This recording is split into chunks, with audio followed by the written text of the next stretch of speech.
I would say coaching, it's not well, for me it wasn't a quick fix. And people ask me how quickly did I see results in that, and I said, well look, to be honest, it took a good 6 months, even 12. It wasn't a quick fix for me because I knew my numbers and everything. It wasn't like they could just quickly pick that little bit out and go, well, if you do this, it's gonna boost your numbers by 25%.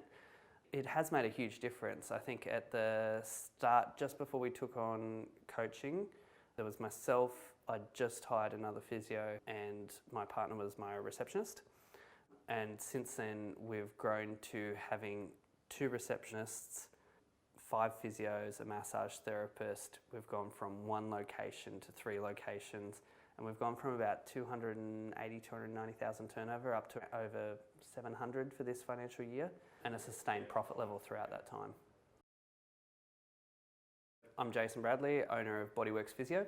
We've got 3 clinics across the Hunter at the moment. We're looking at expanding and really want to be known as the leading physio in the area. Our main difference is we've got a very personalised team, and we work very much one-on-one with each client. It's all private one-on-one treatment rooms, hands-on and exercise-based work. My passion has always been that personal interaction with the client, and I've tried to build a team around that so that we set ourselves apart, so that we're not a factory floor where you're just pushing clients through. It's all about that personal interaction and really creating solutions that are not just a quick fix.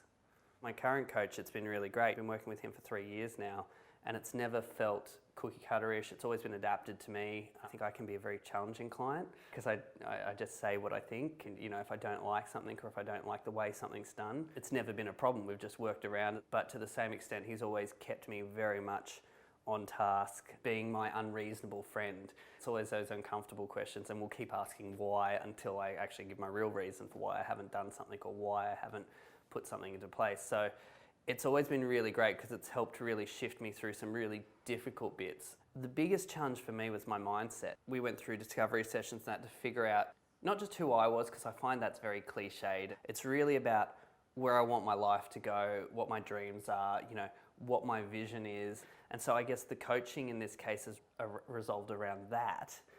Not necessarily what are your numbers in your business. It's, okay, so this is where you want to be. This is where you are now. What steps do we need to take in the business to get you to that point you want to be? And I think it's much harder to work on than the numbers, because it's not hard to develop leads. It's not hard to develop advertising programs. There's heaps of people that can help you with that. It's simple to do. My biggest challenge was changing what I thought of myself and what I thought my role within the business was.